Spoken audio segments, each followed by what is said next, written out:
हनुमान जी ने उचित ही कहा था। मुझ में इतना सामर्थ्य नहीं कि मैं उनके इस विकराल रूप के दर्शन कर सकूं। हे महाबली हनुमान, मैं विनती करता हूं, आप पुनः अपना सामान्य रूप धारण कीजिए प्रभु। वो अपने साधारण रूप में आए, उसके पूर्व ही हनुमान जी के इस अद्भुत रूप की एक झलक पाने का सौभाग्य तो पालूं मैं।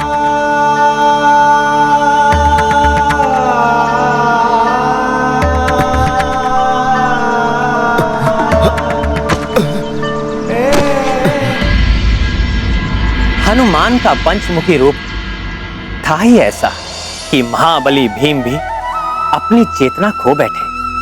कुछ समय बाद जब हनुमान अपने साधारण रूप में लौटे तो उन्होंने भीम को उनकी अचेत अवस्था से निकालकर उन्हें जागृत किया।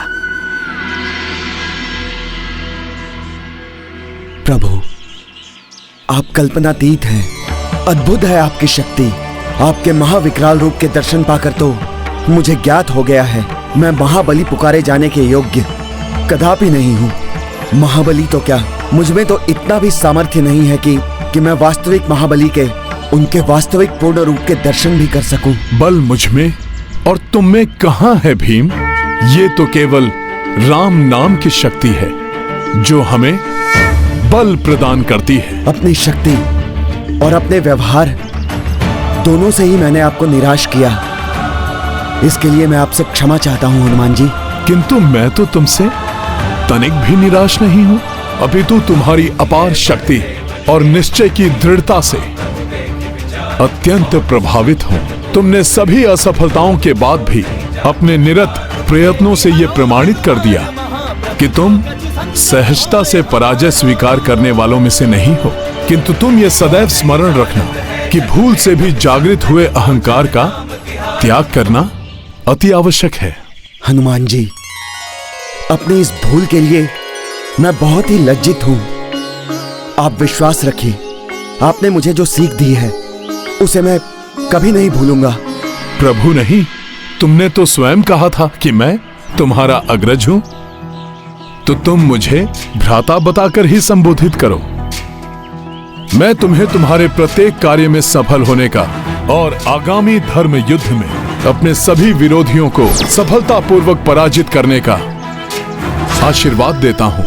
हनुमत भीम को बोले भाई, आगे बढ़ के हृदय से लगाई। ऊर्जा आशीष रूप प्रदान, जगमह तुम सो को हनुमाना। ये गाथा महाबली हनुमत की, रुचिकर लीला राम भगत की। जय जय जय रघुनंदन राम, जय जय जय महाबली हनुमान। संकट मोचन महाबली, मुझे शक्ति प्रदान करने के लिए और सफलता का आशीष देने के लिए कोटि कोटि धन्यवाद। मैं जिस कार्य के लिए जा रहा हूं उसको सार्थक करने में आपका आशीष मेरा परम सहायक बनेगा। मैंने युधिष्ठिर भैया को वचन दिया है, मैं पुरुष मृग को स्वर्ग से धरती पर लेकर आऊंगा। पुरुष मृग? महाबली भीम, पुरुष मृग को कैसे ले जा पाओगे तुम? तुम्हें ज्ञात भी है कौन है पुरुष मृग? ये तो मैं नहीं जानता हनुमान जी। मैंने अपनी शक्ति के अहंकार में भैया को वचन दे दिया था। अब उस वचन को निभाने के लिए समस्त प्रयास करना अनिवार्य है। किंतु आपसे एक निवेदन है, जिस प्रकार आपने मुझे मेरे अहंकार से बाहर निकाला, उसी प्रकार इस कार्य को पूर्ण करने में आप मेरी सहायता कीजिए।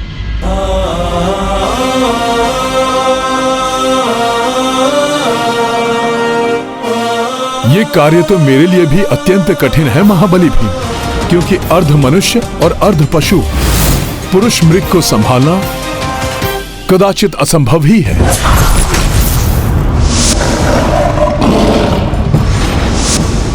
मन की गति से भी तीव्र वेग से चलने की क्षमता है उनकी।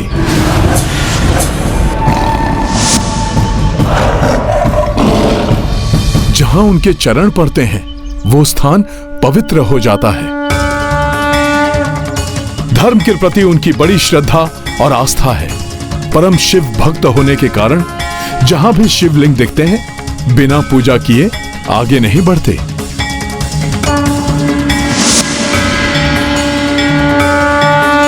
ओम नमः शिवाय, ओम नमः शिवाय। अत्यंत अद्भुत है वो। अद्भुत तो है, किंतु उनसे एक भयंकर बात भी जुड़ी हुई है। वो पुरुष का भोजन करते हैं और पल भर में किसी भी पुरुष को अपना आहार बना सकते हैं।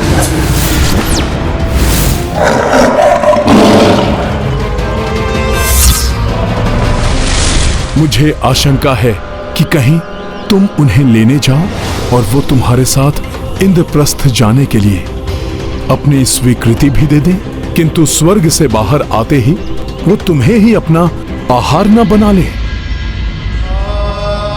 हनुमान जी, अब आपका आशीष पाने के बाद मुझे किसी बात का भय नहीं। चिंता तो बस युधिष्ठिर भैया को दिए हुए वचन की है। यदि मैं उस वचन को नहीं निभा पाया तो पुरुष मृग का आहार बनना ही मेरे लिए उचित होगा। नहीं अनुज, अब जब तक तुम्हारा अग्रज तुम्हारे साथ है, ऐसी स्थिति कदापि उत्पन्न नहीं होगी। तुम निसंकोच स्वर्ग जाकर पुरुष मृग को इंद्रप्रस्थ जाने के लिए आमंत्रित करो। उसके आगे की चिंता तुम मुझ पर छोड़ दो। हनुमान जी, मैं आपका साथ पाकर कृतार्थ हुआ। मुझे आज्ञा दीजिए प्रभु। कल्याण हो। अर्थात हनुमान जी ने महाबली भीम को उनके अहंकार से ही नहीं मुक्त किया, उनके कार्य में भी सहायक बने। जगत के सभी संकट हरने वाले संकट मोचन है हनुमान। फिर भला अपने अनुज को कैसे छोड़ देते हैं? हनुमान को भली भांति ज्ञात था कि पुरुष मृग अत्यंत शक्तिशाली एवं वेगवान है। उनसे रक्षित रहना या किसी की उनसे रक्षा करना अत्यंत कठिन कार्य है। इससे देवलोक के देवता भी भली भांति परिचित थे। फिर जब भीम देवलोक पहुंचे तो ये तुमने कैसा वचन दे दिया पुत्र, जो तुम्हारे प्राणों को ही संकट में डाल देगा। आप तो मेरे पिता समान हैं पवन देव। आपको तो ज्ञात ही होगा, मेरे बड़े भ्राता धर्मराज युधिष्ठिर के वचन को पूर्ण करना मैं अपना धर्म समझता हूँ। इसलिए उनकी इच्छा को पूर्ण करने के लिए मैंने कुछ भी सोचना विचारना उचित नहीं समझा। पुत्र, मैं नहीं चाहता कि तुम अपने प्राण व्यर्थ में ही गवा दो। पुरुष मृग दिव्य है, पवित्र है, किंतु उनको साधना अत्यंत संकट में ही है। हे देव, जब मेरे अग्रज मेरे सहायक हैं तो भला मुझे किसी संकट की क्या चिंता। मुझे स्वयं वानर श्रेष्ठ प्रभु श्री राम के परम भक्त पवन पुत्र कहलाए जाने वाले हनुमान जी ने आश्वस्त किया है कि वो मुझे इस कठिन कार्य में सफलता दिलाने के लिए वे मेरे सहायक बनेंगे। उचित है भीम, यदि स्वयं हनुमान तुम्हारे रक्षक हैं तो मैं तुम्हें पुरुष मृग के निकट ले जाऊंगा। किंतु स्मरण रखना पुत्र, स्वर्ग लोक में तो सब भूख और प्यास दोनों से ही मुक्त रहते हैं, इसलिए यहाँ तो तुम सुरक्षित हो। किंतु स्वर्ग लोक से बाहर जाते ही उनकी भूख पुनः जागृत हो उठती है और फिर वो अपना आहार ढूंढने लगते हैं। ओम नमः शिवाय, ओम नमः शिवाय। वो रहे पुरुष मृग। ओम नमः शिवाय।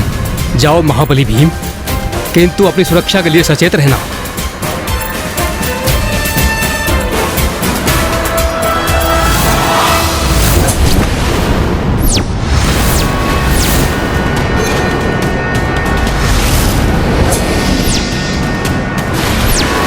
हे महान शिव भक्त भीम का प्रणाम स्वीकार कीजिए।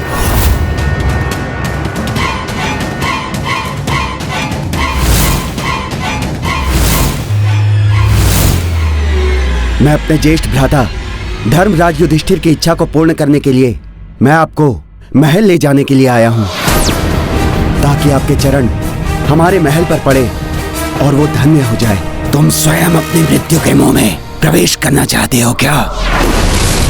तुम्हें ज्ञात है ना मेरा भोजन क्या होता है? पुरुष।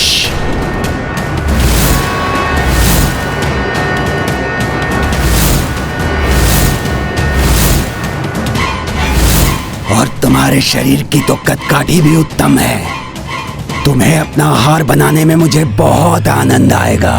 आप मुझे अपना आहार भी बना ले तो भी मेरा निश्चय अटल है।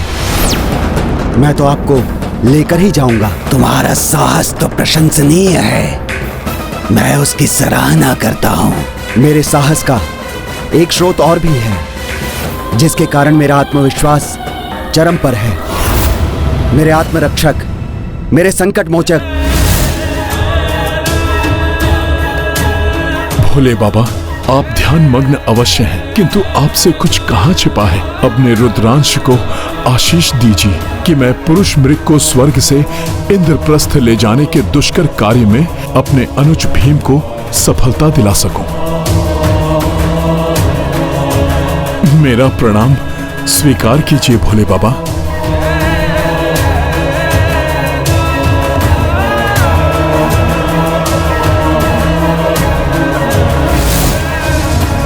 हनुमान जी के ही समान तुम्हारी सच्चाई और कार्यनिष्ठा देखकर मैं अत्यंत प्रसन्न हुआ। इसलिए मैं तुम्हें तुम्हारा वचन पूर्ण करने का एक अवसर अवश्य दूंगा। परंतु स्वर्ग से बाहर जाते ही तुम्हें मुझसे भी तीव्र गति से चलकर मुझसे पूर्व इंद्रप्रस्थ पहुंचना होगा, क्योंकि यदि तुम ऐसा नहीं कर सके तो मैं तुम्हें खा जाऊंगा। अन्यथा तुम्हारे भ्राता की इच्छा पूर्ण करूंगा। स्वीकार है तो रुको, अन्यथा अपने प्राणों की रक्षा हेतु उल्टे पांव चले जाओ यहां से।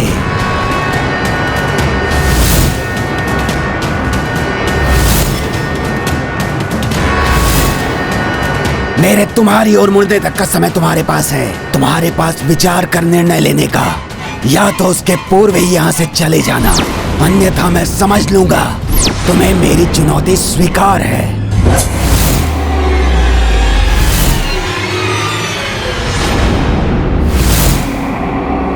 बुद्धिमान है, चला गया, अन्यथा उसकी मृत्यु तो निश्चित थी। आपकी आज्ञा हो तो आरंभ करें पुरुष मृग जी। अपनी मृत्यु का स्वागत पुष्पों से मत करो भीम। अभी तो शीघ्र स्वर्ग के मुख्य द्वार तक पहुंचो, क्योंकि मेरे वहां पहुंचते ही हमारी प्रतिस्पर्धा आरंभ हो जाएगी। उचित है, तो मुझे आज्ञा दीजिए पुरुष मृग जी। स्मरण रहे, यदि मैंने तुम्हें पकड़ लिया तो तुम्हारे समान स्वस्थ और भरे हुए शरीर को अपना भोजन बनाकर अत्यंत आनंदित हो जाऊंगा मैं।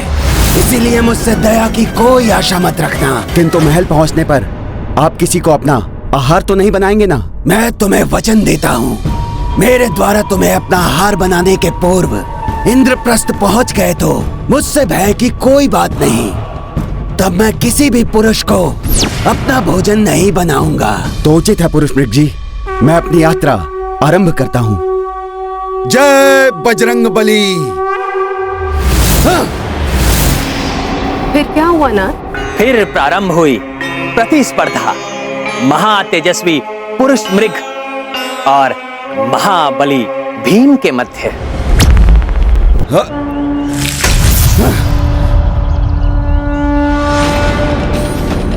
हनुमान जी, आपसे विश्वास पाकर मैंने पुरुष मृग जी की चुनौती स्वीकार कर ली है। अब आगे की यात्रा में मेरा मार्गदर्शन आप ही कीजिए प्रभु।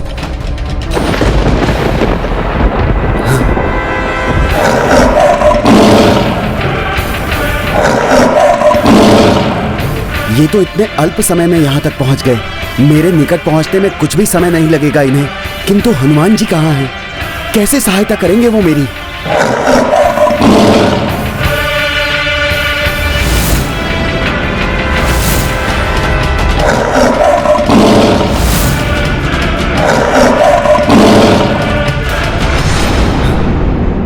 हनुमान जी, मेरी रक्षा कीजिए, सहायता कीजिए मेरी प्रभु। कहाँ है मेरे अग्रज? चिंता मत करो भीम, मैं हूं ना। ये हनुमान जी क्या करने की चेष्टा कर रहे हैं? कैसे रक्षा करेंगे ये भीम की?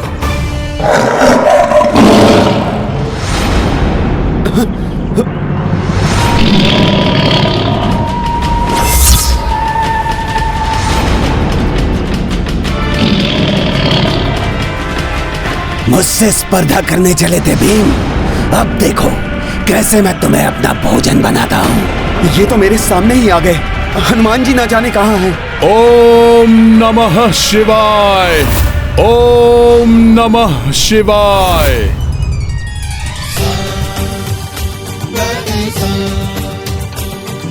अब तुम नहीं बच पाओगे भीम।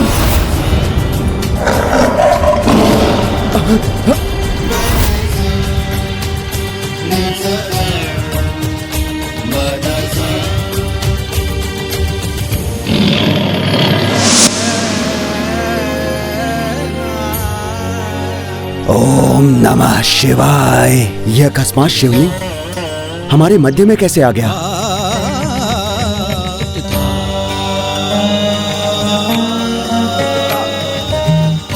हनुमान जी मेघों के मध्य, बेलपत्र हनुमान जी के हाथों में। परम शिव भक्त होने के कारण पुरुष मृग जहाँ भी शिवलिंग देखते हैं बिना पूजा किए आगे नहीं बढ़ते। हनुमान जी आप अतुलित बल के धाम ही नहीं, बुद्धि, विवेक और विज्ञान के निधाना भी हैं। क्या युक्ति लगाई आपने। आप सत्य में जगत के संकट मोचन हैं। अब खड़े क्यों हो भीम, आगे जाओ। हाँ हनुमान जी, अब एक क्षण के लिए भी मुझे यहाँ नहीं रुकना चाहिए। अविलंब मुझे महल तक पहुँचना ही होगा।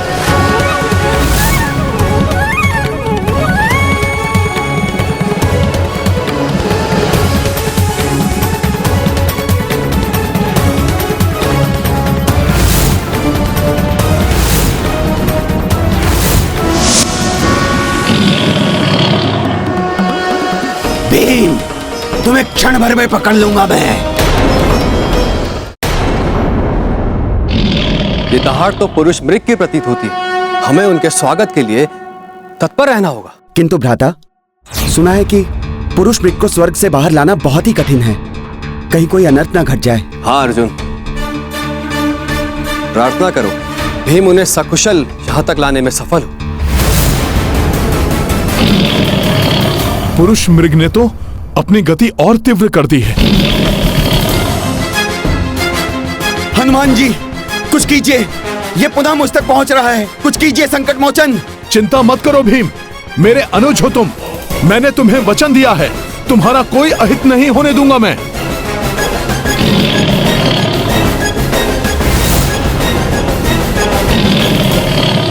ये गाथा महाबली हनुमत की, रुचिकर लीला राम भगत की। जय जय जय रघुनंदन राम, जय जय जय महाबली हनुमान। युक्ति अनोखी कपीश लगाए, भीम पुरुष मृग हाथों बचाए। मार्ग मह कपि बेल पत्र गिराए, पूजा मह पुरुष मृग उलझाए। ये गाथा महाबली हनुमत की, रुचिकर लीला राम भगत की। जय जय जय रघुनंदन राम, जय जय जय महाबली हनुमान।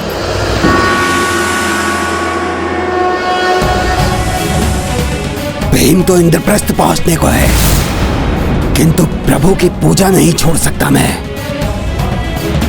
ओम नमः शिवाय। रुकना मत भीम, यही अंतिम अवसर है। इच्छा शक्ति को और दृढ़ करो। दृढ़ इच्छा शक्ति ही विजय का आधार होती है। अब तो बेलपत्र भी नहीं बचे हैं। अब यह स्पर्धा सिर्फ तुम्हारी है। सोचो, तुम्हें स्वयं के लिए यह स्पर्धा विजित करनी है या अपने प्रियजनों के लिए। महल के इतने निकट आकर क्या मैं असफल हो जाऊंगा? नहीं, मुझे सफल होना है। अपने लिए ना सही तो अपने भ्राताओं के लिए। भीम तुम कर सकते हो। मन के हारे हार है, मन के जीते जीत।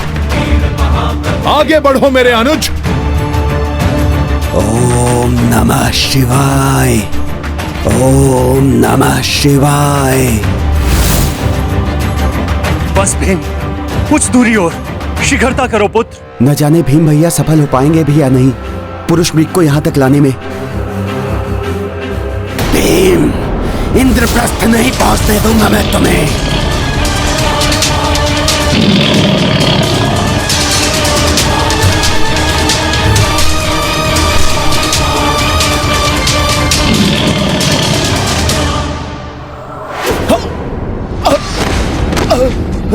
तुम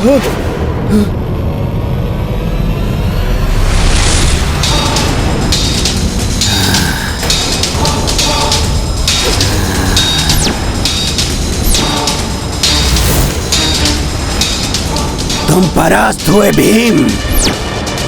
वचन के अनुसार अब तुम भोजन बनोगे मेरा। तुम्हारे सुदृढ़ देह ने बहुत ललचाया है मुझे। अब तुम्हें खाकर उतना ही आनंद आएगा। स्मरण योग्य होगा मेरा आज का ये भोजन। पुरुष मृग ने तो पकड़ लिया भीम को। ना जाने क्या होने वाला है। ये गाथा है धर्म के सम्मान की, सब सुधि जन देखे लीला श्री हनुमान। परास्त हुए भीम। संविदा के अनुसार अब तुम भोजन बनोगे मेरा।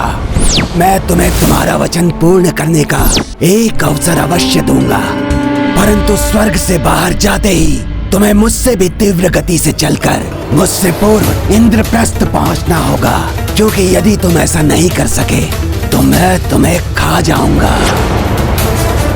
पुरुष मृग ने तो पकड़ लिया भीम को।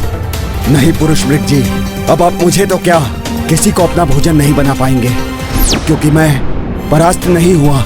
देखिए, मैं महल की सीमा में प्रवेश कर चुका हूँ। भीतर हूँ मैं।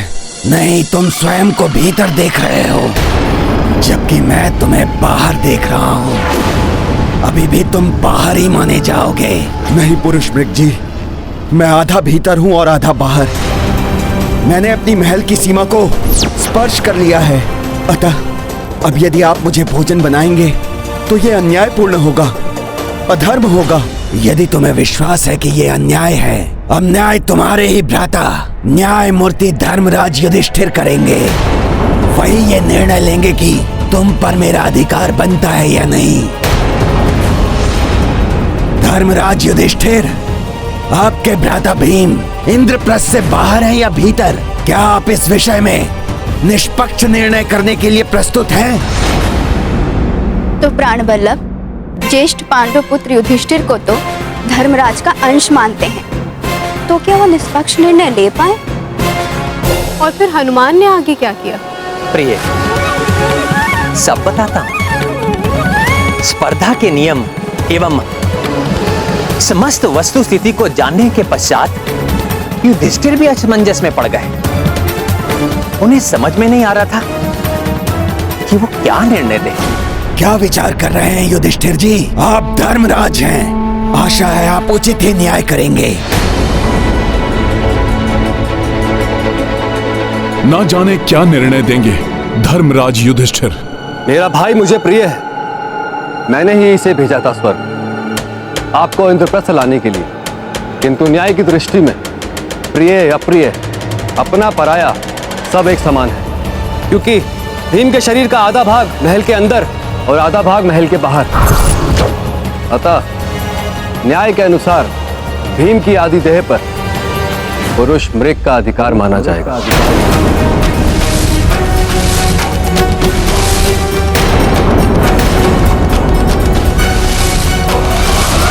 ये कैसा निर्णय सुना दिया है युधिष्ठिर ने?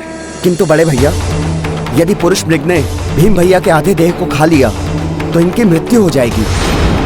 नहीं अर्जुन, बड़े भैया के निर्णय पर आक्षेप लगाना अनुचित है। भैया, आपका निर्णय मेरे लिए आदेश है, जिसका पालन अवश्य होगा।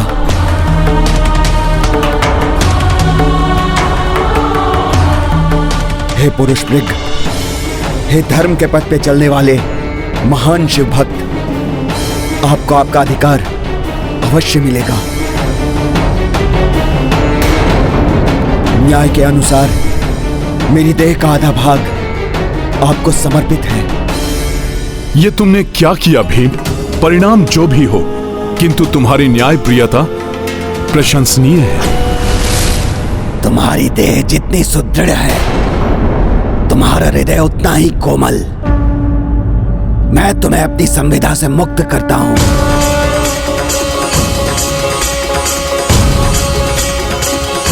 तुम्हारे भ्राता युधिष्ठिर ने निष्पक्ष होकर न्याय किया है और भीम, तुमने भ्राता के निर्णय को आदेश मानकर अपने प्राणों की चिंता किए बिना स्वयं को समर्पित किया। तुम पांडवों जैसे धर्मपथ के अनुयायियों की इस संसार को बहुत आवश्यकता है। तुम मृत्यु के नहीं, अभय के अधिकारी हो। आपका बहुत बहुत आभार पुरुष मृग जी। यदि आप हम पर प्रसन्न हैं तो मेरे बड़े भैया की इच्छा पूर्ण कीजिए। अपने पावन चरणों के स्पर्श से हमारे इस महल को पवित्र कर दीजिए। इंद्रप्रस्थ पुरुष मृग प्रवेशा, पांडव सकल उल्लास व हर्षा। परिक्रमा जो नगर लगाई, अलौकिक ऊर्जा सब दिशा छाई। ये गाथा महाबली हनुमत की, रुचिकर लीला राम भगत की। जय जय जय रघुनंदन राम, जय जय जय महाबली हनुमान। हमारी कर्मभूमि महल पर कृपा करने के लिए आपको बहुत बहुत धन्यवाद पुरुष मृग जी। आप सबकी सदैव जय हो, किंतु मैं इस प्रकार नहीं जाने वाला यहाँ से। अब क्या चाहिए इन्हें? कहीं पुनः कोई असंभव कार्य तो नहीं बता देंगे ये? भीम, मुझे ज्ञात है हमारी स्पर्धा में तुम्हारी सहायता किसी और ने की है, इसलिए कहिए पुनः? नहीं, अब जो भी हो मैं किसी भी परिस्थिति के लिए प्रस्तुत हूँ। जिनके कारण यह संभव हुआ, मैं उन महाबली के दर्शन करना चाहता हूँ। यदि वो हस्तक्षेप नहीं करते तो मार्ग में ही तुम मेरा आहार बन चुके होते। वही मेरे मार्ग में बार बार शिवलिंग उपस्थित करते, मुझे तुम तक पहुंचने से रोक रहे थे। ये आप किसके विषय में बात कर रहे हैं पुरुष मृग जी? वही जो जगत के संकट मोचन हैं, जिन्होंने भीम को इस संकट से उबारा। संकट मोचन महाबली हनुमान। संकट मोचन महाबली हनुमान? ये क्या कह रहे हैं आप? ये सत्य कह रहे हैं बड़े भैया। स्पर्धा के आरंभ में ही ये कई बार मेरे निकट आ गए थे। मैं तो आरंभ में ही इनका भोजन बन जाता, किंतु हनुमान जी ने बार बार इनके मार्ग में शिवलिंग स्थापित कर दिया और कोई भी महान भक्त अपने भगवान की उपेक्षा करके आगे नहीं बढ़ सकता। और ये तो शिव जी के महान भक्त हैं, अतः इन्हें बारंबार शिव जी की पूजा के लिए रुकना पड़ा। भीम, उन महाबली हनुमान के दर्शन करा के मेरा जीवन धन्य कर दो। हे संकट मोचन, हे महाबली हनुमान, हमें दर्शन देकर कृतार्थ कीजिए प्रभु।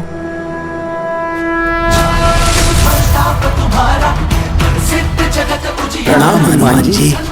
तुम रखवारे, असुर निकंदन राम दुलारे। जय हनुमान ज्ञान गुण सागर, जय कपीस तिहु लोक। आपने हम पांडवों पर कृपा की, आपको कोटि कोटि नमन हनुमान जी। आपके दर्शन पाकर मैं धन्य हो गया। पुरुष मृग जी, आप जैसे महान शिव भक्त के दर्शन तो मैं भी करना चाहता था, क्योंकि श्रेष्ठ भक्ति भक्त को भगवान से एकाकार कर देती है। आपने बारंबार शिवलिंग उपस्थित करके मुझे मेरे प्रभु की बार बार पूजा करने का अवसर प्रदान किया, इसलिए आपको शत शत धन्यवाद। आप भी यहाँ तक आए, अपने चरणों से इंद्रप्रस्थ को पवित्र किया, इसके लिए आपको भी कोटि कोटि धन्यवाद। सत्य तो ये है, इस महल में पवित्रता भक्त शिरोमणि हनुमान जी के पावन चरणों के कारण ही आई है। इनकी जिस पर कृपा हो उसे सदैव विजय की प्राप्ति होती है। मुझे दर्शन देने के लिए आपको धन्यवाद हनुमान जी।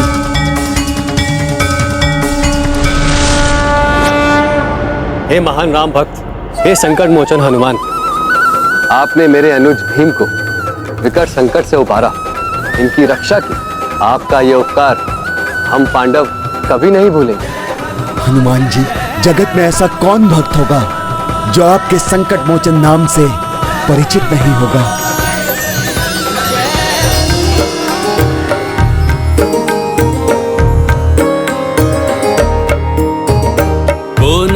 जानत है जग में कपि संकट मोचन नाम तिहारो। संकट मोचन नाम तिहारो। अंजनी पुत्र हो केसरी नंदन, शिव के जो अंश शिवांश पुकारो। शिव के जो अंश शिवांश पुकारो। बाल समय भानु भक्षी लियो तुम, जान के फल कोई प्यारो प्यारो। जान के फल कोई प्यारो प्यारो। देव की ये बिनती तब छोड़ो, देव की ये बिनती तब छोड़ो, दिनकर जग में की उजियारो। को नहीं जानत है जग में कपि संकट मोचन नाम तिहारो। संकट मोचन नाम तिहारो।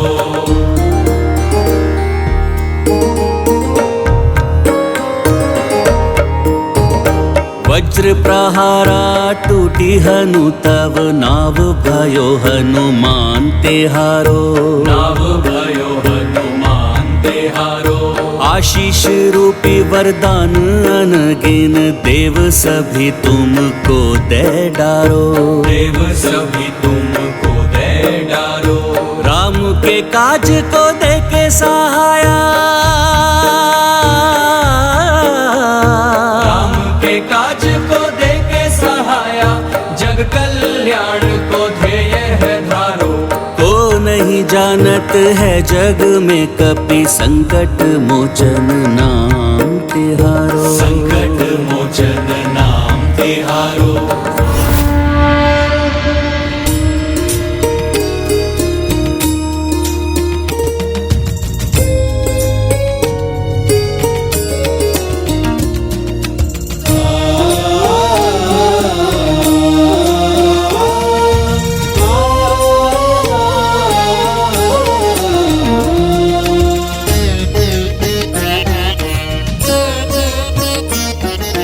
प्रणाम प्रभु श्री राम।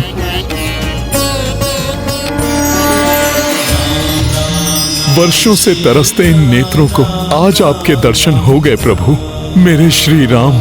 आपके श्री कृष्ण रूप में भी सदैव हनुमान ने आपको राम के रूप में ही क्यों देखा? प्रिय, भक्ति की पराकाष्ठा होती ही ऐसी है। हनुमान ने अपने हृदय में मेरे श्री राम रूप को बसाया हुआ है, और जब कोई सच्चा भक्त किसी ऐसे व्यक्ति या वस्तु को देखता है जिसके प्रति उसके मन में अपने प्रभु के भांति ही श्रद्धा हो, तो उसे उस व्यक्ति या वस्तु में ही अपने भगवान के दर्शन हो जाते हैं। यही कारण है कि भक्त पत्थर में भी अपने भगवान को देख लेता है। इसीलिए उस दिन पांडव मुझे श्री कृष्ण के रूप में देख रहे थे, किंतु हनुमान को मैं श्री राम के रूप में दिखाई दे रहा था। हनुमान, अच्छा है कि आप पांडव बंधुओं के साथ हैं। आप जिनके साथ होते हैं, बल, विवेक और सफलता का वरदान उन्हीं के साथ होता है। प्रभु, जिनके साथ आप स्वयं हो, उन्हें भला किसी और वरदान की कोई आवश्यकता नहीं है। हनुमान, क्या आप भूल गए? श्री राम को भी हर कार्य में आप ही की आवश्यकता थी। प्रभु, अब मैं क्या कहूं? आप तो अपने इस तुच्छ से भक्त का मान बढ़ा रहे हैं। जिस प्रकार श्री राम ने तुम्हारी सहायता से राक्षसों का संहार किया था, उसी प्रकार पांडवों एवं मुझे भी अधर्मियों के विनाश के लिए भविष्य में होने वाले महायुद्ध में तुम्हारी सहायता की आवश्यकता होगी। हनुमान, प्रभु, धर्मपथ के पथिकों की सहायता के लिए हनुमान सदैव तत्पर रहा है और सदैव रहेगा। भीम, मेरा आशीर्वाद है तुम्हें। धर्म युद्ध में तुम्हारी रणहुंकार की प्रचंडता में मैं स्वयं उपस्थित रहूंगा। तुम्हारी हुंकार शत्रुओं के हृदय को कंपित कर देगी। धर्मराज युधिष्ठिर, अर्जुन, नकुल, सहदेव, मेरा आशीर्वाद है आप सबको। युद्ध के अंत तक भी आप सभी को कोई क्षति नहीं पहुंचा सकेगा। मेरी शक्ति से आप सदैव रक्षित रहेंगे। अर्जुन, धर्म युद्ध के समय तुम्हारे रथ की पताका में उपस्थित रहकर तुम्हें हर संकट से रक्षित करूंगा। प्रभु, अब आप मुझे आशीर्वाद दीजिए जिससे कि मैं अपने दिए हुए वचन को भली भांति निभा सकूं। हनुमान, मेरा आशीर्वाद तो सदैव तुम्हारे साथ है। आश्चर्य है स्वामी, अर्जुन की रथ पताका में स्थिर रहकर भी हनुमान ने पांडवों की सहायता कैसे की? इस प्रकार तो वो एक सिर्फ मार्गदर्शक बने रहे होंगे। और क्या हनुमान ने उस महायुद्ध में सक्रिय रूप से भाग लेकर पांडवों की सहायता की थी? सक्रिय तो हनुमान आरंभ से अंत तक थे प्रिय, किंतु कपि ध्वज के रूप में। और इस सत्य का पता अर्जुन को भी युद्ध की समाप्ति के बाद ही पता चला। युद्ध में विजय प्राप्त करने के लिए बधाई हो पार्थ। अब रथ से उतर जाओ। यह हमारा विजय रथ है माधव, इसी पर आरूढ़ होकर हमें हस्तिनापुर चलना चाहिए। नहीं धनंजय, अब ये रथ इस योग्य नहीं रहा, अतः यहीं उतरना होगा तुम्हें इस रथ से।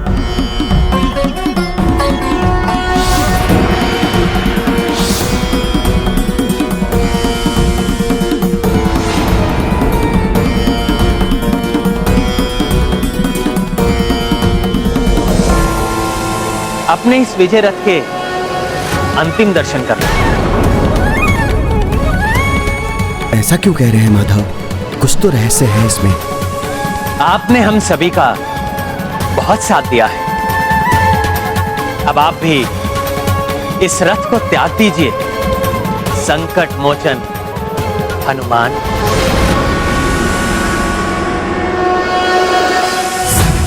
ब्रह्मादि मुनीसा सारद सहित अहिसा वेद दिक्पाल जहाते कवि को विद कर सकेगा। तुम्हारा रथ तो बहुत पहले ही दिव्यास्त्रों के प्रभाव से जल चुका था। सहस्त्रों प्रचंड एवं शक्तिशाली अस्त्र प्रतिदिन तुम्हारे रथ से टकरा रहे थे, जिनके वार से तुम्हारा रथ तो कब का ध्वस्त हो चुका होता। किंतु हनुमान आरंभ से ही उन अस्त्रों के समक्ष ढाल बनकर तुम्हारी रक्षा करते रहे।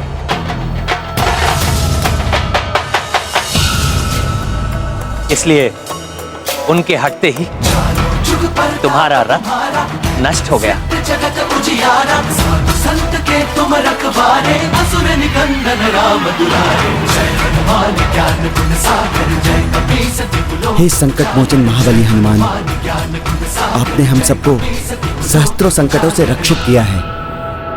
हम पांचों पांडव आपके सदैव आभारी रहेंगे।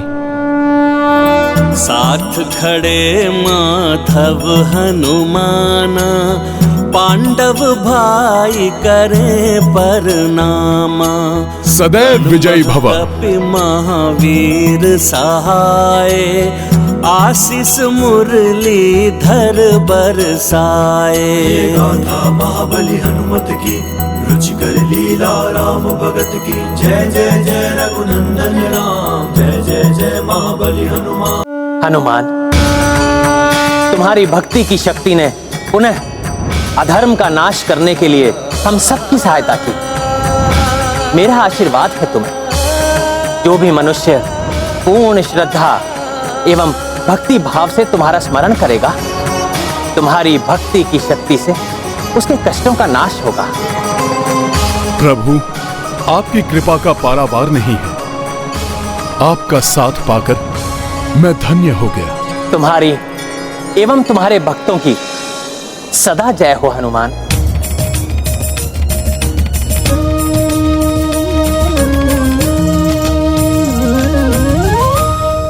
जय श्री राम। कुरुक्षेत्र का ये भीषण संग्राम यहीं समाप्त नहीं हुआ था। जब तक संकट मोचन हनुमान पांडवों के साथ उनकी पताका में उपस्थित रहे, तब तक पांडवों को हर अनिष्ट से उन्होंने रक्षित किया, हर संकट के समक्ष ढाल बनकर उन्हें बचाया। किंतु संकट मोचन के युद्ध भूमि से गमन करते ही एक प्रचंड संकट ने पांडवों की ओर बढ़ना आरंभ कर दिया था। उस प्रचंड संकट का नाम था अश्वत्थामा, पांडवों के गुरु द्रोणाचार्य का पुत्र अश्वत्थामा। नहीं दुर्योधन, नहीं। तुम्हारी ये दशा नहीं देख सकते हम। अश्वत्थामा दुर्योधन का गुरु भ्राता ही नहीं, परम मित्र भी था। महाभारत युद्ध में कौरवों की पराजय और उसके पिता द्रोणाचार्य की मृत्यु के कारण उसके हृदय में प्रतिशोध की अग्नि धधक रही थी और उस अग्नि में घृत डालकर उसे भड़काने का कार्य किया अंतिम श्वास लेते दुर्योधन के संवादों ने। मुझे उस दिन सबसे अधिक दुख हुआ था जिस दिन गुरुदेव द्रोणाचार्य की मृत्यु हुई थी। तुम्हारे हृदय की पीड़ा को मैं समझ सकता हूँ मित्र, किंतु युद्ध में वीर गति को प्राप्त हुए योद्धाओं पर गर्व किया जाता है, दुख नहीं। वीर गति नहीं मित्र, वीर गति नहीं, छल के साथ वध किया गया था उनका। पांडवों ने किया था ये छल। ये तुम क्या कह रहे हो मित्र? ऐसा कैसे हो सकता है? ऐसा ही हुआ था।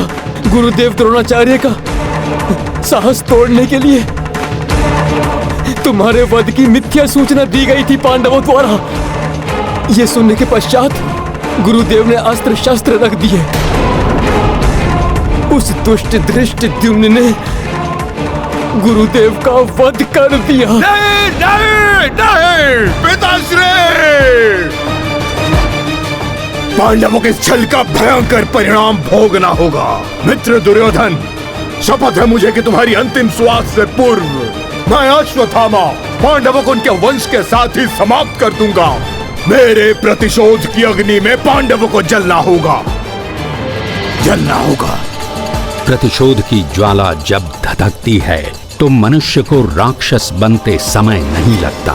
वही अश्वत्थामा के साथ भी हुआ। मदांध अश्वत्थामा सीधा पांडवों के शिविर जा पहुंचा, जहां भीषण युद्ध से क्लांत हुए पांडव बेसुध होकर निद्रा मग्न लेटे हुए थे। मेरे पिताश्री का छल से वध करने वाले पांडवों, सुख की निद्रा में मग्न हो। तुम्हारी सुख की निद्रा को चिर निद्रा में परिवर्तित कर दूंगा मैं। ये गाथा है धर्म के सम्मान की, सब सुधि जन देखे लीला श्री हनुमान की।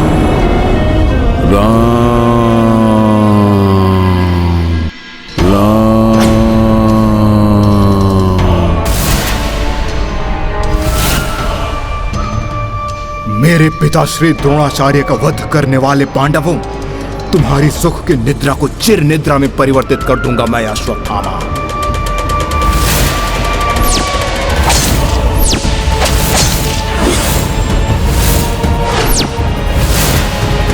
ये तो पांडव प्रतीत नहीं होते, परंतु ये कैसे हो सकता है? ये शिविर तो पांडवों का ही है। हाँ? ये तो पांडवों के राजकुमार हैं, द्रौपदी के पुत्र। अच्छा हुआ पांडवों के कुल का नाश हो गया। जिस प्रकार मैं मेरे प्रियजनों की आग में झुलस रहा हूं, उसी प्रकार पांडव भी उसी आग में जलेंगे।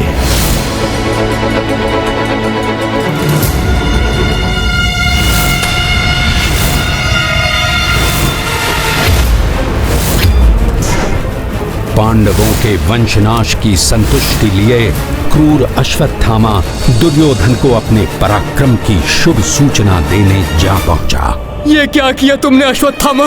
बालकों का वध, ऐसा घृणित कार्य, संसार का सबसे बड़ा पाप किया है तुमने। यदि ये सोचकर तुम प्रसन्न हो रहे हो कि तुमने पांडवों के वंश का नाश कर दिया है, तो कदाचित तुम ये भूल रहे हो कि अर्जुन की पुत्र वधु उत्तरा, उसके गर्भ में अभिमन्यु की संतान पल रही है। मैं ये भी समझ रहा हूँ तुम्हारे इस जघन्य कृत्य के लिए ना तो कृष्ण तुम्हें क्षमा करेंगे और ना पांडव। इससे पूर्व कि कृष्ण तुम्हें ढूंढते हुए यहाँ आ जाए, मेरे मित्र, तुम जाकर किसी गुप्त स्थान पर छुप जाओ।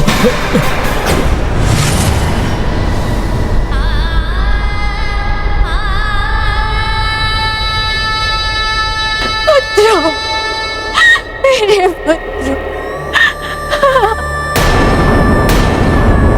अश्वत्थामा!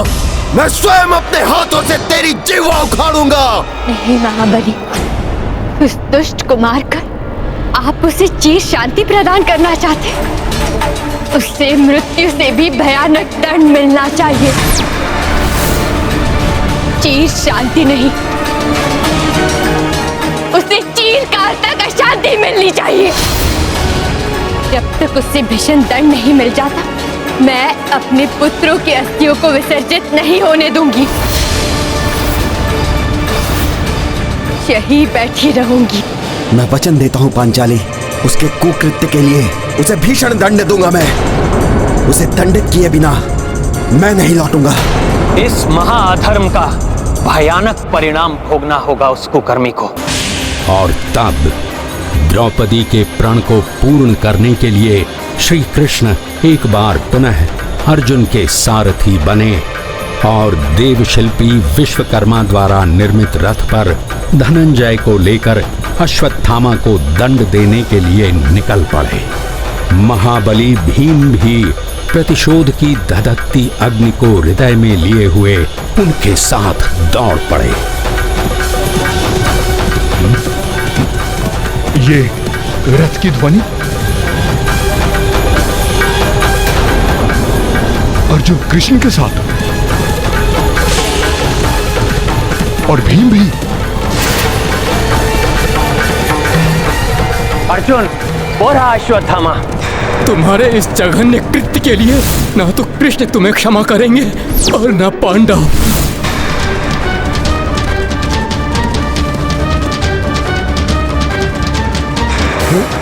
भागकर कहां जाओगे अश्वत्थामा? जो जघन्य कृत्य तुमने किया है उसका दंड तुम्हें भुगतना ही होगा।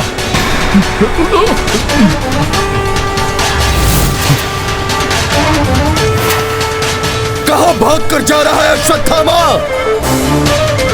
तेरा काल तेरे सामने खड़ा है।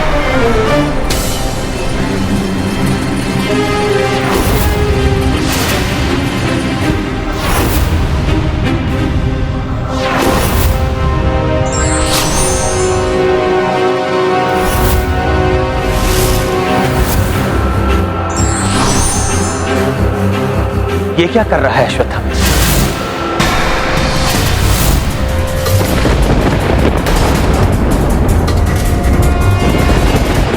अर्जुन, अश्वत्थामा ने ब्रह्मास्त्र का आह्वान किया है। अर्जुन, भीम, तुम मेरा अंत नहीं कर सकते। अंत तो तुम पांडवों का होगा।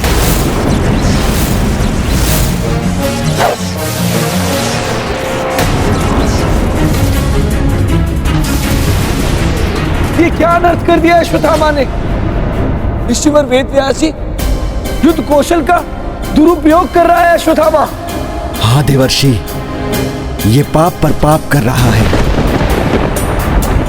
अर्जुन, अब क्या करोगे तुम? माधव, ब्रह्मास्त्र को केवल ब्रह्मास्त्र से ही काटा जा सकता है। किंतु अर्जुन। नहीं माधव, इसके अतिरिक्त और कोई विकल्प नहीं है।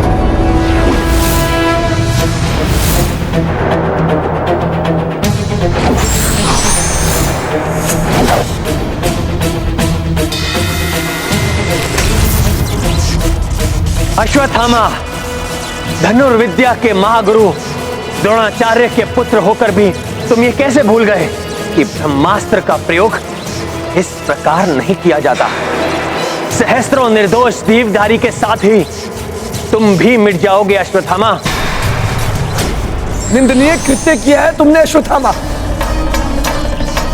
इस कुकृत्य के कारण तुम्हें भी कभी शांति प्राप्त नहीं होगी। अपने स्वार्थ की पूर्ति के लिए अकारण ही सहस्त्रों जीवों का अंत। अश्वत्थामा, पश्चाताप की अग्नि में तुम सदैव जलते रहोगे। अश्वत्थामा, अपना ब्रह्मास्त्र वापस लो। अर्जुन, तुम भी अपना ब्रह्मास्त्र वापस लो, अभी और इसी क्षण। वापस लो ब्रह्मास्त्र अर्जुन। उचित है माधव।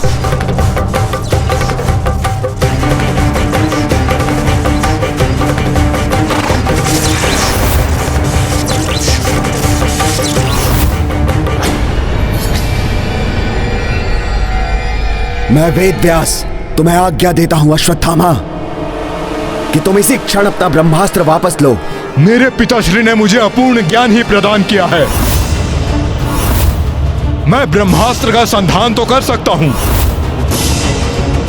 किंतु इसे वापस लेने की विद्या मुझे नहीं आती। अब मैं यदि इसे लौटाना भी चाहूं तो भी मैं इसे लौटा नहीं सकता। जब ब्रह्मास्त्र को वापस नहीं लौटा सकते तो तुम्हें इसका संधान भी नहीं करना चाहिए था अश्वत्थामा। यदि तुम इसे लौटा नहीं सकते हो तो किसी ऐसे स्थान की ओर मोड़ दो जो निर्जन हो, जहां पर कम से कम हानि हो। उचित है, मैं इसकी दिशा अवश्य ही मोड़ सकता हूं। यदि ये सोचकर तुम प्रसन्न हो रहे हो कि तुमने पांडवों के वंश का नाश कर दिया है, तो कदाचित तुम ये भूल रहे हो कि अर्जुन की पुत्र वधु उत्तरा, उसके गर्भ में अभिमन्यु की संतान पल रही है। ब्रह्मास्त्र चलाया है तो पांडव कुल की आगामी पीढ़ी का नाश तो कर ही सकता हूं मैं इससे।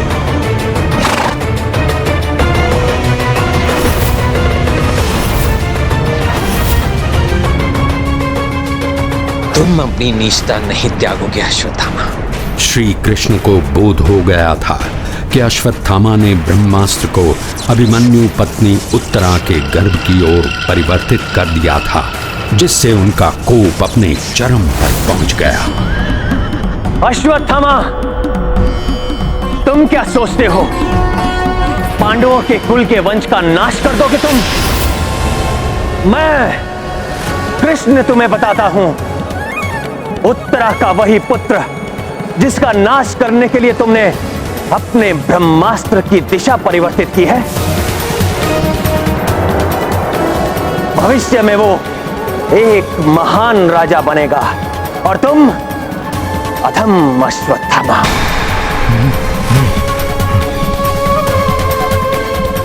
भ्रूण हत्या जैसे नीच कृत्य के लिए मैं तुम्हें श्राप देता हूं कि तुम्हारी समस्त देह अनेक रोगों एवं महापीड़ादायक घावों से बढ़ जाएगी। नहीं, दुर्गंध युक्त हो जाएगी तुम्हारी देह, कोई निकट नहीं आएगा तुम्हारे। नहीं, मृत्यु के लिए तुम गिड़गिड़ाओगे, किंतु मृत्यु भी तुमसे दूर रहेगी। कलयुग के अंत तक तुम अपनी इस श्रापित देह का बोझ उठाते हुए भटकते रहोगे अश्वत्थामा, भटकते रहोगे। अर्जुन, इस दुष्ट के मस्तिष्क से दिव्य मणि छीन लो। अश्वत्थामा के मस्तिष्क से उसकी दिव्य ऊर्जा का स्रोत, उसकी मणि निकालकर उसे कलयुग के अंत तक पश्चाताप करने के लिए छोड़ दिया गया।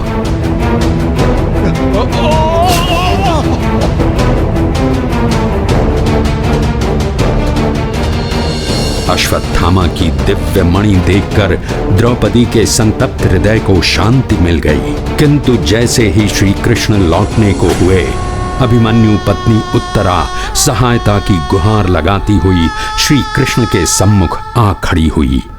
रक्षा कीजिए द्वारकाधीश, रक्षा कीजिए। उत्तरा, ब्रह्मास्त्र मेरी संतान की प्राण हरना चाहता है। रक्षा कीजिए द्वारकाधीश, रक्षा कीजिए। यह अश्वत्थामा द्वारा छोड़ा हुआ ब्रह्मास्त्र है जो उसने पांडव कुल की आगामी पीढ़ी का विनाश करने के लिए अभिमंत्रित करके छोड़ा था। इससे रक्षा कीजिए प्रभु श्री कृष्ण, आप तो परब्रह्म स्वरूप हैं, आप सब कुछ कर सकते हैं प्रभु।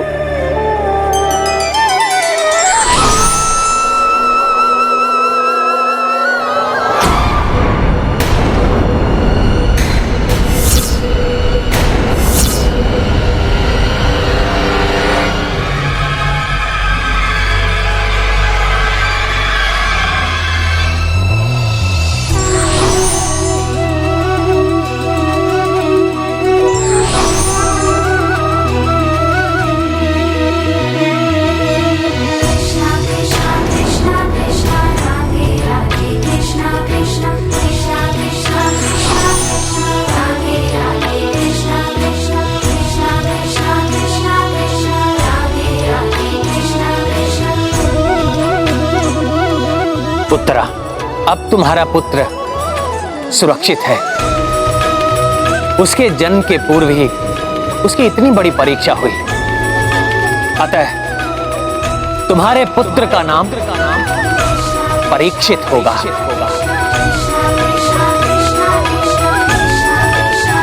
जो भविष्य में एक महान नरेश बनेगा। प्रभु, आपकी इस महान कृपा के लिए मैं ही नहीं, संपूर्ण पांडव कुल आपका सदा आभारी रहेगा प्रभु।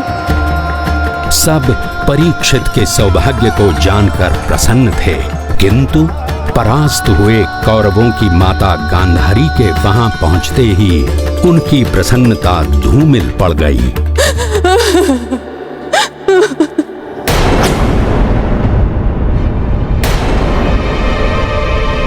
एक दुखियारी माँ की कोख उजाड़कर तुम सब आनंद मना रहे हो। मैं देख नहीं सकती, किंतु आभास कर सकती हूँ, आभास कर सकती हूँ तुम्हारी प्रसन्नता का। मैं सत्य कह रही हूँ ना देवकी नंदन? केशव, तुम्हारे अस्मित हास्य का अब भी आभास हो रहा है मुझे। यदि मेरी विष्णु भक्ति सच्ची है, यदि अब भी मेरी पत्नी व्रता पत्नी का धर्म दृढ़ है, मैं अभागी मां तुम्हें ये श्राप देती हूँ। कृष्ण, जिस तरह तुमने कौरवों और पांडवों को आपस में युद्ध करवाकर मेरे वंश का सर्वनाश किया है, उसी प्रकार समस्त यदुवंशी भी आपस में लड़कर वंश नाश का कारण बनेंगे।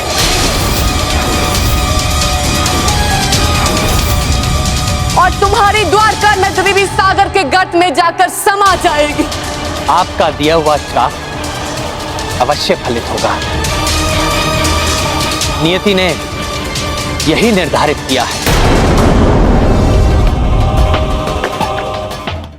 अभी हम सबको इन वीरों का विधिवत अंतिम संस्कार करना है, जिससे ये मोक्ष की ओर प्रवृत्त हो सके। तत्पश्चात धर्मराज युधिष्ठिर हस्तिनापुर के राज सिंहासन पर आरूढ़ हुए। श्री कृष्ण ने भी द्वारिका को प्रस्थान किया। देवी रुक्मिणी की उपस्थिति के कारण संसार के समस्त सुख द्वारिका में उपलब्ध थे, किंतु माता गांधारी के श्राप ने अपना प्रभाव दिखाया और एक दिन यदुवंशी आपस में ही लड़कर मृत्यु के मुख में समा गए। द्वापर युग के अंत के संकेत मिलते ही श्री कृष्ण ने भी जीवन से निर्वाण का निश्चय कर लिया।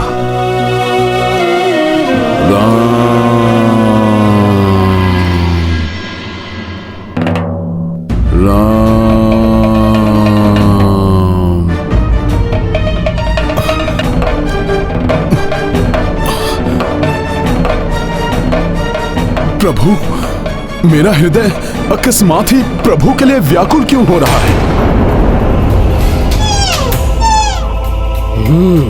मृग, आज का आखेट प्राप्त हो गया मुझे।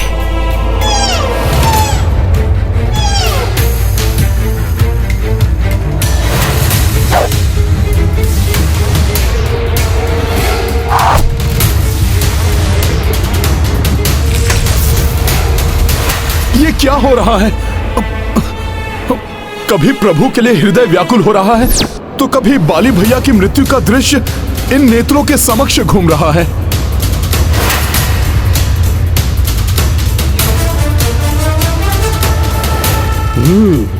तो वहां छुपा बैठा है मृग।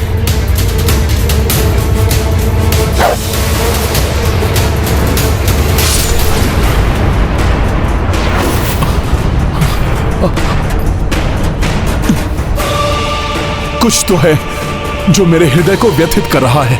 लक्ष्य पर लगा है मेरा तीर।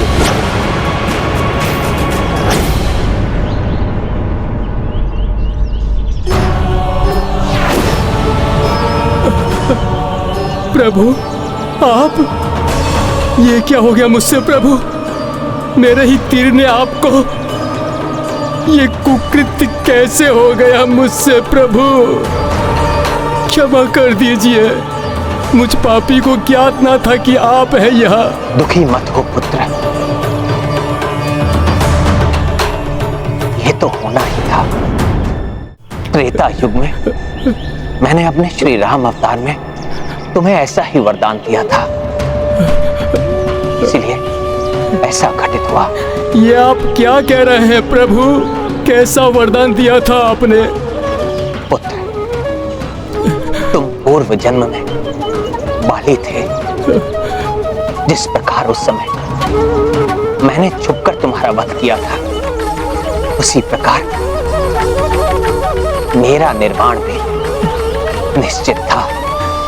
नहीं प्रभु नहीं, मैं स्वयं को क्षमा नहीं कर पाऊंगा। शांति को धारण करो पुत्र।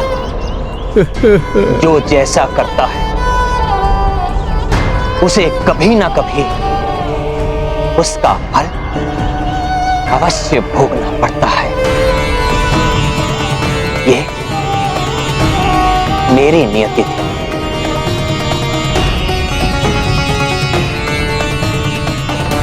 त्रेता युग में श्री राम ने हनुमान को जो वचन दिया था, उसे उन्होंने द्वापर युग में श्री कृष्णावतार में पूर्ण किया और पृथ्वी से निर्वाण करने से पूर्व उन्होंने हनुमान को अपने अंतिम दर्शन दिए।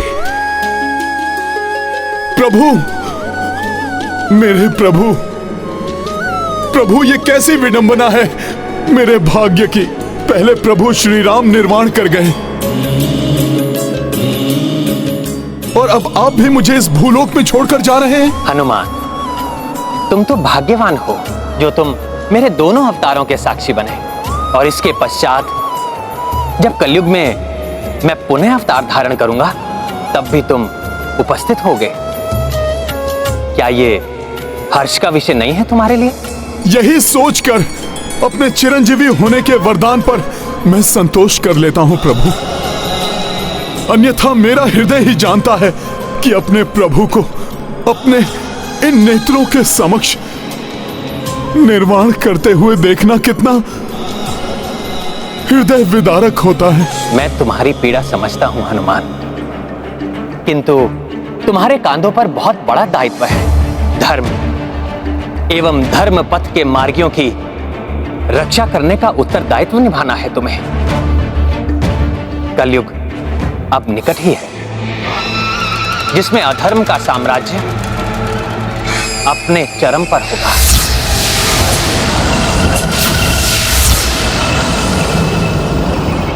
हनुमान, शीघ्र ही पांडव कुमार परीक्षित का राज्य अभिषेक होने वाला है। तुम्हें जाकर उन्हें आशीर्वाद देना होगा और उन्हें उनकी शक्ति और युद्ध कौशल से परिचित कराना होगा, जिससे कलयुग समय से पूर्व ही आकर पूर्णतः अपना प्रभाव ना फैला सके, सृष्टि के संतुलन को विघटित ना कर सके। आपकी आज्ञा शिरोधार्य है प्रभु। प्रणाम प्रभु। तुम्हारी और तुम्हारे भक्तों की सदा जय हो हनुमान। ये गाथा है धर्म के सम्मान की, सब सुधि जन देखे लीला श्री हनु। पांडवों को भी आभास हो गया था कि अब उनके भी दायित्व पूर्ण हो चुके हैं, उन्हें भी निर्वाण कर लेना चाहिए। अतः उन्होंने शीघ्र ही गुरुदेव कृपाचार्य की अध्यक्षता में कुमार परीक्षित के राज्याभिषेक की व्यवस्था कर ली। हनुमान भी श्री कृष्ण को दिए हुए वचन को निभाने के लिए सभा में उपस्थित हुए। श्री राम भक्त प्रभु हनुमान जी, राज्य अभिषेक की शुभ बेला पर आपने मुझे दर्शन दिए। मैं धन्य हो गया हूँ प्रभु, और अब मुझे विश्वास हो गया है कि हम पांडवों पर आपका आशीर्वाद बना हुआ है, और इसी विश्वास से मुझे मेरे दायित्वों को निभाने में संबल प्रदान होगा। महाराज परीक्षित, आप स्वयं सक्षम हैं। विष्णु रथ हैं आप, अर्थात स्वयं श्री विष्णु देव से रक्षित हैं, जिनके बल पर आपको धर्म राज्य की स्थापना करनी है। मेरा आशीर्वाद है आपको। जब तक आप पूर्ण धर्म निष्ठा के साथ राज नहीं करेंगे, तब तक कलयुग अपना प्रभाव पूर्णतया नहीं फैला सकेगा। आप धन्य हैं प्रभु, आप धन्य हैं।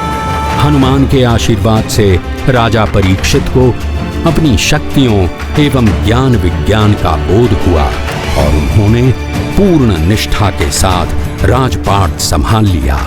तब निश्चिंत होकर पांचों पांडव बंधुओं ने द्रौपदी के साथ स्वर्ग की ओर प्रयाण किया। द्रौपदी पांडव श्वान भाई ऊंचे पर्वत चढ़ते जाए, किंतु छोड़ के श्वान युधिष्ठिर सब मूर्छा पाए गए गिर। धर्मराज युधिष्ठिर, आपका स्वागत है। आप स्वर्ग गमन के अधिकारी हो गए हैं, किंतु आपको अपने साथ आए हुए इस श्वान को यहीं छोड़ना होगा, तभी आप हमारे रथ पर आरूढ़ हो सकेंगे। ये श्वान भी मेरे साथ यहाँ तक आया है, इसने भी मार्ग की सभी बाधाओं और कठिनाइयों पर विजय प्राप्त की, अतः ये भी स्वर्ग गमन का अधिकारी हो गया है। नहीं धर्मराज, इसे हम स्वर्ग नहीं ले जा सकते। मुझे भी क्षमा कीजिए, मैं स्वर्ग नहीं जाऊँ। पांडव श्रेष्ठ युधिष्ठिर, श्वान जैसे तुच्छ प्राणी के लिए आप स्वर्ग का त्याग करने के लिए भी तत्पर हो गए। आप इस परीक्षा में भी सफल हो, अतः आप निसंदेह स्वर्ग गमन के अधिकारी हो गए। जहां धर्मराज युधिष्ठिर ने न्याय के लिए सर्वोत्तम त्याग का उदाहरण प्रस्तुत किया, वहीं भूलोक में महाराज परीक्षित भी राजधर्म का पालन करते हुए भली भांति राजपाट संभाल रहे थे। कलयुग का आरंभ हो चुका था, किंतु महाराज परीक्षित की धर्मनिष्ठा के कारण कलि पुरुष को अपना साम्राज्य फैलाने का अवसर ही नहीं मिल रहा था। मैं कलयुग का सम्राट कलि पुरुष हूँ।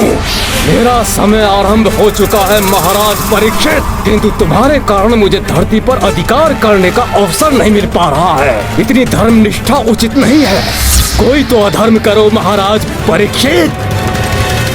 कलि पुरुष धरती पर छा जाने का पूर्ण प्रयास कर रहा था, किंतु हनुमान की भक्ति की शक्ति एवं महाराज परीक्षित की धर्मनिष्ठा उसका मार्ग रोक रही थी।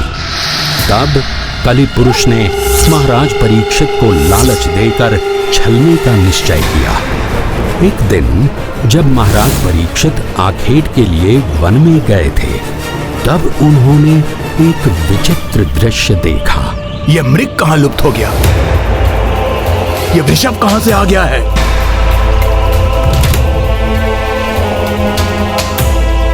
यह विलाप क्यों कर रही है गाय?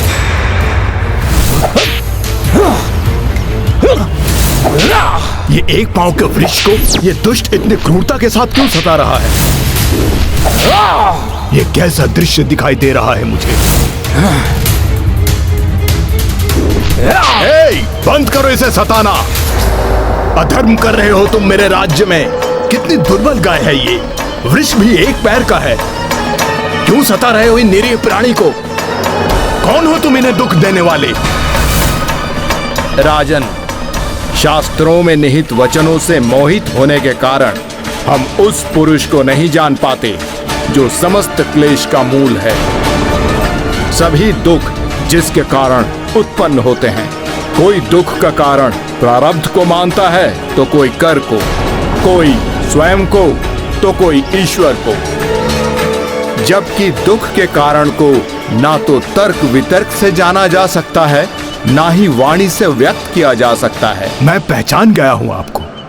आप धर्म पुरुष हैं। आप स्वयं को दुख देने वाले के बारे में इसलिए नहीं बता रहे हैं क्योंकि ऐसा करना भी चुगली है, अधर्म है। चुगली करने वाला भी नरक को भोगता है। यही नहीं, आपके इन वचनों का गूढ़ अर्थ यह है कि सुख हो या दुख, सबका कर्ता ईश्वर है।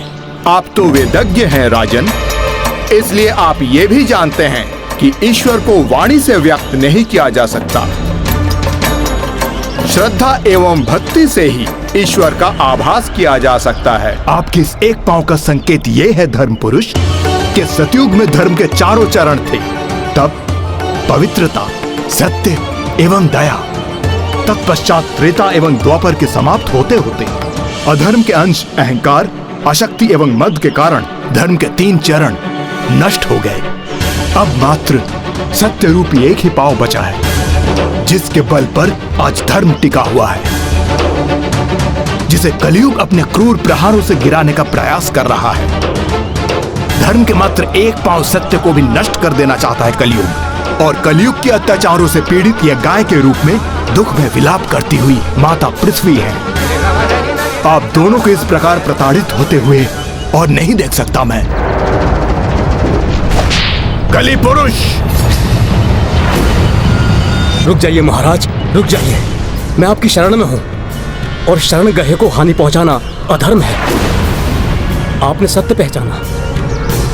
मैं एक काल पुरुष हूं, ये मेरा युग है। मैं मात्र अपना धर्म निभा रहा हूं और आप भी मुझे ऐसा करने से नहीं रोक सकते। नहीं कली पुरुष, मेरे राज्य में धर्म को कोई हानि नहीं पहुंचा सकता। मैं चेतावनी देता हूं तुम्हें। तुम्हारी भलाई इसी में है कि मेरा राज्य त्याग करके चले जाओ यहाँ से। आप धर्म पथ के अनुयायी होकर भी काल धर्म का विरोध कर रहे हैं। महान पांडवों के वंशज हैं आप।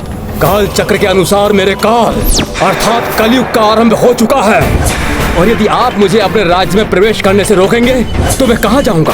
संपूर्ण पृथ्वी पर तो आपका ही राज है। 3 अश्वमेध यज्ञ करने के पश्चात आपने संपूर्ण पृथ्वी को विजित कर लिया है, किंतु तुम अन्याय और अत्याचार का विस्तार करते हो। पाप कर्म के लिए मनुष्य को उकसाते हो, और ये हम अपने राज्य में होने नहीं देंगे। किंतु ईश्वर के बनाए हुए विधान के विरुद्ध कैसे जा सकते हैं आप? भले ही आप मुझे कोई सीमित स्थान प्रदान करें, किंतु आप मुझे अपने राज्य में रहने से वंचित नहीं कर सकते, अन्यथा आप काल धर्म का पालन ना करने के दोषी होंगे। उचित है, तो मैं तुम्हें 4 ऐसे स्थान प्रदान करता हूँ जहाँ तुम अपना प्रभाव फैला सकते हो, जहाँ द्यूत क्रीड़ा होती हो, जहाँ मद्यपान किया जाता हो, जहाँ वेश्यावृत्ति होती हो एवं जहाँ हिंसा की जाती हो। इन 4 कारणों से 4 पाप असत्य, मद, आसक्ति एवं निर्दयता जुड़े हुए हैं। जो भी मनुष्य ये 4 प्रकार के पाप करेगा, तुम उसे अपने प्रभाव में ले सकते हो। विडंबना तो यह है कि आपके राज्य में सभी धर्मात्मा हैं। 4 पाप कर्म कोई भी मनुष्य नहीं करता। फिर कैसे और कहाँ वास करूंगा मैं? मुझे कोई अन्य स्थान दीजिए, जैसे स्वर्ण जिसके साथ लालच का पाप जुड़ा है। स्वर्ण का लालच कभी भी समाप्त नहीं होता। दुहाई है आपको काल धर्म की, मुझे स्वर्ण में वास करने की अनुमति दे दीजिए। उचित है, मैं तुम्हें स्वर्ण का स्थान भी देता हूँ। जहाँ स्वर्ण होगा वहाँ तुम वास कर सकते हो, किंतु मेरे जीवित रहते तुम अपने अत्याचार के साम्राज्य का विस्तार नहीं करोगे। मुझे स्वीकार है धर्मात्मा, मेरे लिए इतना ही पर्याप्त है।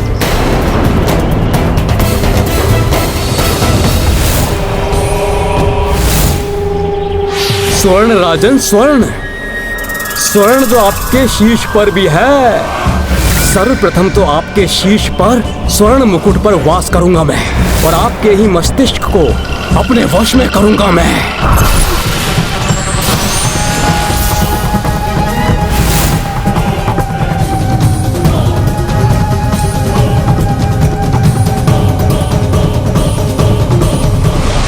आओ राजन आओ।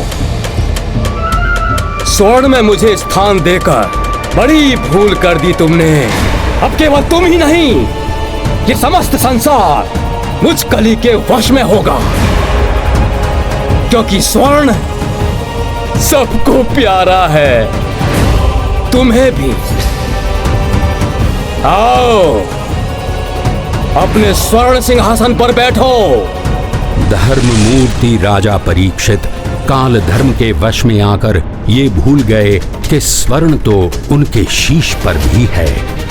देह के आभूषण स्वर्ण के हैं, उनकी इसी भूल ने कलि पुरुष को उन्हें सर्वत्र घेरने एवं उनके भीतर प्रवेश करने का अवसर प्रदान कर दिया। बस कलि को प्रतीक्षा थी कि कोई छोटा सा भी अधर्म हो जाए राजा से। एक दिन आखेट के लिए निकले तीव्र प्यास एवं श्रम से क्लांत हुए महाराज परीक्षित महान ऋषि शमीक के आश्रम जा पहुंचे। उस समय ऋषि शमीक गहन ध्यान में लीन थे। समस्त कर्मेंद्रियों से उनका संपर्क टूट चुका था, अतः उन्हें राजा परीक्षित के आगमन के बारे में बोध नहीं हो सका। कलि पुरुष ऐसे ही किसी अवसर से लाभ उठाने के लिए तत्पर था। प्रणाम ऋषिवर शमीक। राजन, तुम इस संपूर्ण क्षेत्र के राजा हो। प्रणाम तो इस ऋषि को करना चाहिए, किंतु प्रणाम तो दूर, इसने उत्तर तक नहीं दिया तुम्हारे प्रणाम का। क्या मुझे तनिक जल मिलेगा आपके आश्रम में? ये ऋषि अपमान कर रहा है तुम्हारा। शास्त्रों में राजा को भगवान के समकक्ष माना गया है, और ये तुच्छ ऋषि उपेक्षा कर रहा है अपने राजा की। ऋषिवर, मैं राजा परीक्षित हूँ। मैं वन से भटकता हुआ क्लांत और क्षुधित आपके आश्रम में आया हूँ। क्या मुझे तनिक जल और विश्राम मिलेगा? धृष्टता कर रहा है ये ऋषि। दंड मिलना चाहिए ऐसे ऋषि को तो। अपने ध्यान में इतना लीन है ये ऋषि कि अतिथि धर्म को भुला बैठा है। हाँ, ये अपने राजा, अपने भगवान का अपमान कर रहा है। दंड का अधिकारी है ये। हाँ, मैं दंड दूंगा इस ऋषिवर को। अपमान किया है इसने अपने राजा का। अतिथि धर्म भुलाने वाले ये ऋषि शमीक पुष्पमाला नहीं, मृत सर्प माला पहनने योग्य है। मृत सर्प माला। कलयुग ने अपनी प्रथम चाल चल दी, जिसके वश में आकर राजा परीक्षित अपने जीवन की प्रथम एवं अंतिम भूल कर बैठे। और भूल भले ही किसी के प्रभाव में की गई हो, भूल को दंडित किया ही जाता है। जैसे ही ऋषि शमीक का पुत्र श्रृंगी वहां पहुंचा, ऋषिवर की ग्रीवा में मृत सर्प देखकर वो कुपित हो उठा।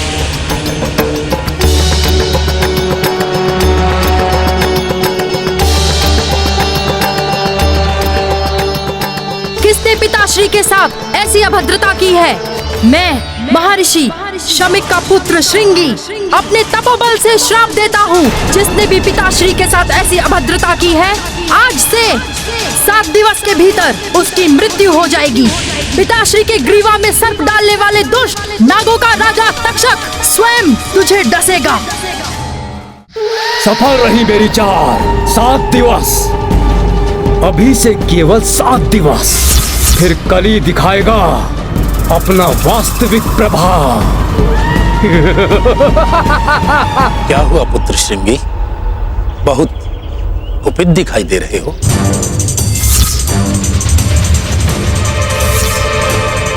यह तुमने उचित नहीं किया पुत्र। तुम्हें ऐसा कदापि नहीं करना चाहिए था। पापी को उसके पाप का दंड दिया है मैंने पिताश्री। नहीं पुत्र, बिना सत्य को जाने किसी को श्राप देना कभी कभी बहुत बड़े अनर्थ को जन्म दे देता है। तुमने इस श्राप से कलयुग को उसके पाप के साम्राज्य के विस्तार के लिए संबल प्रदान कर दिया है। बिना सत्य को जाने तुमने राजा परीक्षित को श्राप दे दिया। उन्होंने जो कुछ भी किया कली के प्रभाव के वशीभूत होकर किया। राजा परीक्षित इतने धर्मात्मा हैं कि उन्होंने अपने तपोबल से ही अब तक कलयुग को रोक कर रखा हुआ था। सत्य कह रहे हैं पिताश्री। क्रोध विवेक को हर लेता है। हमें क्षमा कर दीजिए पिताश्री। पुत्र, राजा परीक्षित को तो अभी तक ये ज्ञात भी नहीं कि तुमने उन्हें श्राप दे दिया है और श्राप को वापस भी नहीं लिया जा सकता। किंतु तुम्हारे लिए उचित होगा कि तुम स्वयं जाकर उन्हें इन सब से अवगत कराओ। ऋषि कुमार श्रृंगी ने अपने पिता के निर्देशानुसार सब कुछ महाराज परीक्षित को बता दिया। सत्य को जानकर महाराज परीक्षित गहन पश्चाताप के सागर में डूब गए। इतना बड़ा पाप कार्य कैसे हो गया मुझसे? ऋषि तो सदैव सम्मान के अधिकारी होते हैं और मैंने अपमान कर दिया ऋषिवर का। कर्म फल तो भोगना ही होता है। पाप हुआ है मुझसे। अब दंड भी मुझे ही भोगना होगा। मुझे घृणा हो रही है अपने आप पर। घृणा हो रही है मुझे अपने आप पर। नारायण नारायण नारायण नारायण। देवर्षि नारद, देखिए ना कैसा पाप कर्म हो गया है मुझसे। अब इसका प्रायश्चित करूं तो कैसे करूं? अब आप ही बताइए देवर्षि नारद। हर पाप कर्म का कोई ना कोई प्रायश्चित तो होता है महाराज परीक्षित। आप ऋषिवर शुकदेव की शरण में जाइए। शुकदेव ऋषि महर्षि वेद व्यास जी के पुत्र? हाँ महाराज, उनकी सहायता से आपके पाप का प्रायश्चित हो सकता है। वो किसी भी स्थान पर अधिक समय तक नहीं टिकते। वो इन दिनों आपके नगर की सीमा के निकट से ही निकल रहे हैं। अतः आप उनके पास जाकर उन्हें श्रीमद् भगवत कथा सुनाने का आग्रह कीजिए। उसी से आप कली के प्रभाव से मुक्त होकर मोक्ष को प्राप्त होंगे। आपका कल्याण होवत। महाराज परीक्षित नग्न पांव ही महर्षि शुकदेव को ढूंढने निकल पड़े। अंततः वे महर्षि शुकदेव तक पहुंच गए। उनसे श्रीमद् भागवत कथा सुनाने का आग्रह किया। ब्राह्मण भेष महाराजा परीक्षित ऋषि सुखदेव के सम्मुख उपस्थित, भागवत दीर्घ काल श्रवण की, पा गए कलयुग से तब मुक्ति।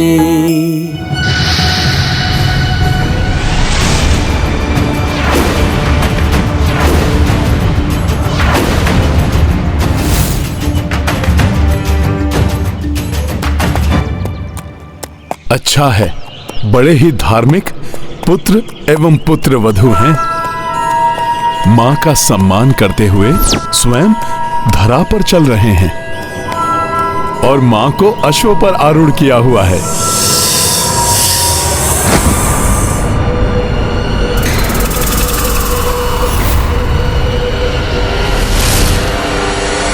महाराज परीक्षित, तुम्हारा अंत और कलयुग का प्रारंभ।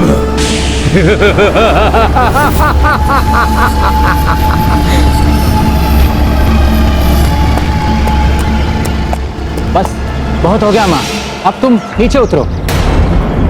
इस पर मेरी प्रिय पत्नी बैठेगी। तुम ये सामान की पोटली संभालो माँ।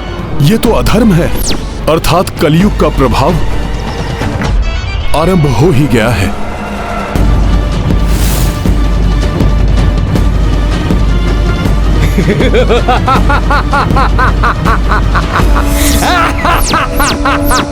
मैं कलयुग को प्रवेश नहीं करने दूंगा।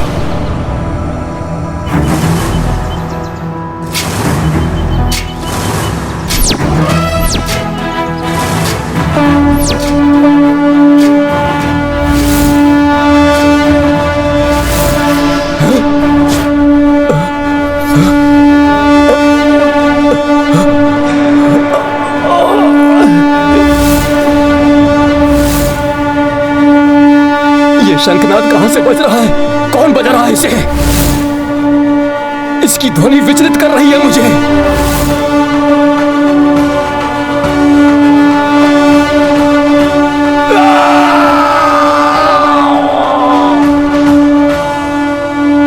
मुझे क्षमा कर दो माँ, ना जाने कैसे मैं कुछ समय के लिए भ्रमित हो गया था। काल का चक्र निरंतर चलायमान रहता है, जिसे कोई नहीं रोक सकता। अतः कलयुग का भी आरंभ हो गया। किंतु कलयुग में भी जब जब पापाचार की अति होगी, भक्तों पर अत्याचार होगा, संकट मोचन महाबली हनुमान की भक्ति की शक्ति से तब तब कली का पराभव होगा। अधर्म और अत्याचार से सदैव भक्तों की रक्षा करेंगे संकट मोचन महाबली हनुमान। ये गाथा है धर्म के सम्मान की, सब सुधि जन देखे लीला श्री हनुमान की।